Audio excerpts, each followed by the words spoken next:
बर्दाश्त करोगे तो हक नहीं मिलेगा, चुप रहोगे तो कोई नहीं सुनेगा, सोए रहोगे तो सब खो जाएगा। इसलिए लोकतंत्र में निभाइए अपना रोल। आप देख रहे हैं एमपीसी 24 न्यूज एक्सप्रेस में शीतल। आइए नजर डालते हैं आज की कुछ खास खबरों पर।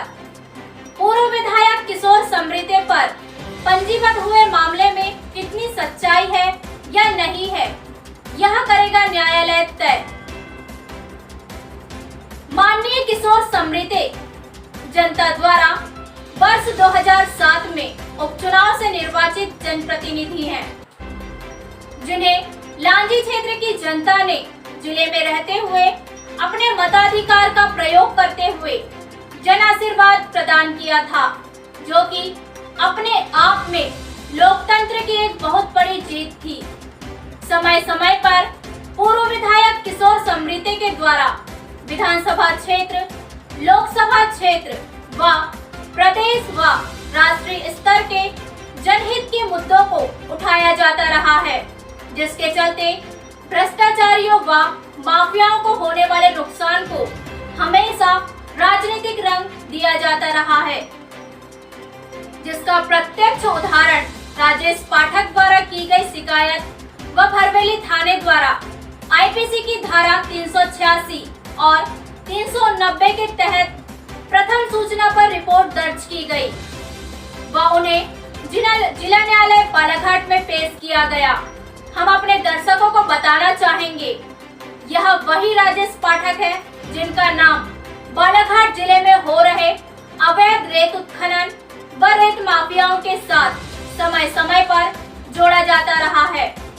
राजेश पाठक उत्तर प्रदेश से बालाघाट आने का प्रमुख उद्देश्य शराब का व्यवसाय था, जिसे बांधा कंपनी के नाम से भी जाना जाता है।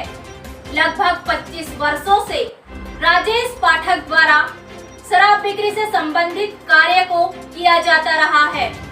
आज वही राजेश पाठक के समर्थकों के द्वारा उन्हें जनेऊधारी ब्राह्मण बताया जा रहा है। क्या कोई जनेऊधारी ब्राह्मण शराब का व्यवसाय कर सकता है? यह एक सोचने का विषय है। आज जिस तरह शराब के चलते जिले के युवा नशे का शिकार हो रहे हैं, उसमें राजेश पाठक जैसे जनसेवक की भूमिका को हम क्या समझें? यह भी आज बालाघाट की जनता के लिए सोचने का विषय है। बालाघाट की जनता कोरोना काल में जब स्वास्थ्य सेवाओं को लेकर अत्यंत पीड़ा में थी, तब जिले के अन्य जनप्रतिनिधि मुंह छिपाते फिर रहे थे। वहीं लांजी के पूर्व विधायक किशोर समृद्धि द्वारा अनशन कर बालाघाट क्षेत्र की जनता के लिए माननीय प्रधानमंत्री से विशेष मांगों को लेकर अनशन किया गया था, जो कि उनके एक जनप्रतिनिधि होने का सूचक है।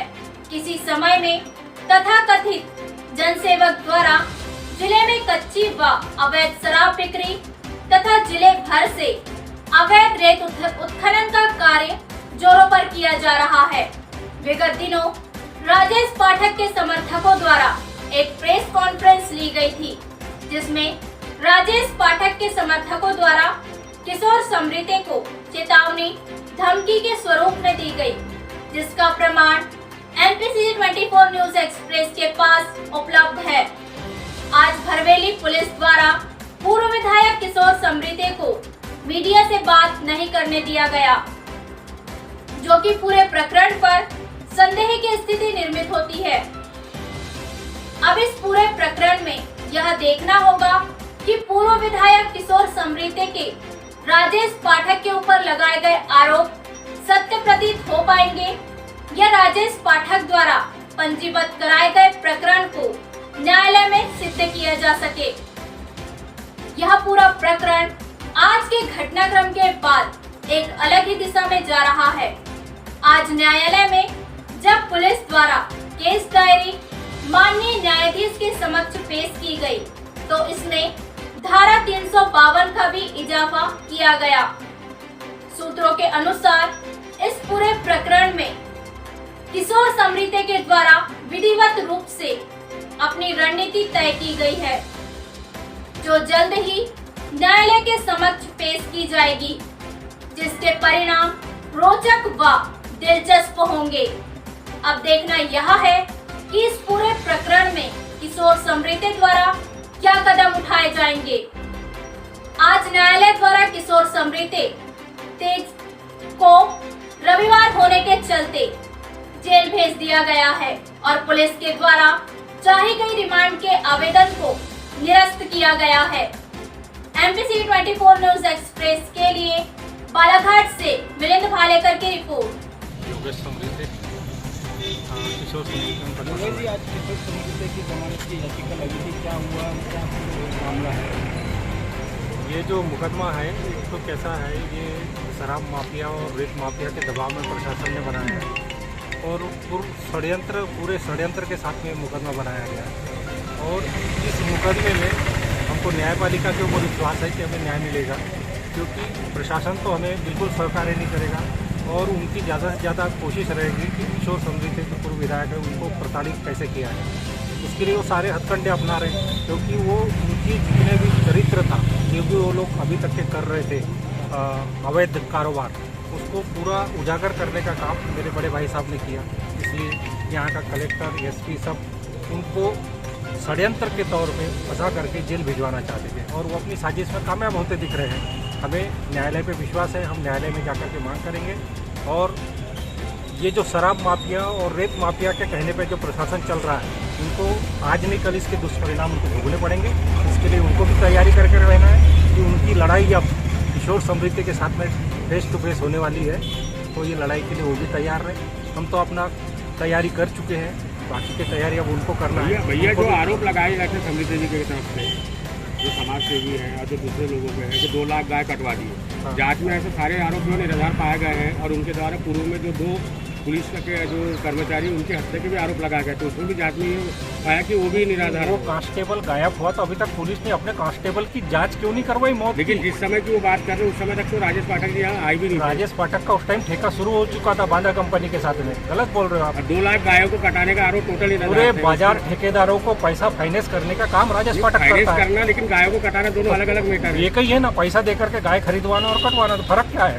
जिस प्रकार से अभी प्रशासनिक कार्रवाई को लेकर क्या बोलेंगे आप? जिस प्रकार से बात पूर्ण सुनियोजित षड्यंत्र है ये किशोर समृद्धि को फंसाने का, बस बाकी कुछ नहीं। अभी जमानत के लिए कुछ न्यायालय के ऊपर विश्वास है, न्यायालय हमको देगा न्याय। ये तो लोकतंत्र है, लोकतंत्र में तो सबको अधिकार है। इनको जब गिरफ्तार किया गया तो किशोर समृद्धि जी के घर में उनकी माता जी को धारा 386, धारा 379 का गिरफ्तारी का सूचना का पत्र मिला। उसके बाद लेकिन जब कोर्ट लाया गया तो राजेश पाठक शराब ठेकेदार बालाघाट को खा गया पूरा, अभी मैग्नीज चुरा रहा है और रेत को 40 करोड़ को 400 करोड़ बना दिया। उसने ये करवा लिया अपने पैसों के दम पे कि घर में घुस के मेरे से फिरौती मांगा। 20,000 है, उसकी भैया पेंशन ही 35,000 रुपये है, तो टुच्चा आदमी 20,000 रुपये बताइए, आप बता रहे हैं कि 20,000 रुपये मेरे से घर में घुस के मांगा। तो 452 न्यायालय ने ऐड कर दी उसमें 452, इस कारण से बेल नहीं हो पाई आज। लेकिन 2 दिन के अंदर बाहर लेके आएंगे और 2 दिन के बाद राजेश पाठक को बहुत भारी पड़ेगा। क्या लगता है कहीं ना कहीं पुलिस प्रशासन की जो कार्यशैली है, प्रशासन की कठपुतली है भैया? जब गिरफ्तार किए गए थे जातिवाद भी है, समझ लो आप।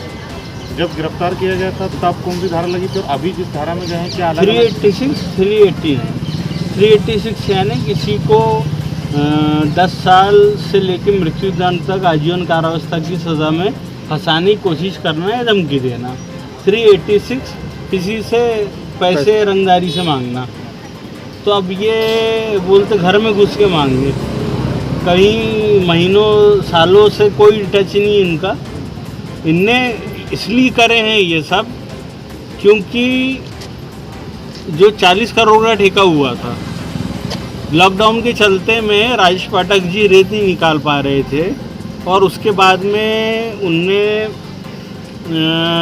अपने अलायंसेस से झगड़ा कर लिए और बाहर से अपने इलाहाबाद से लोगों को बुला के काम करवाया।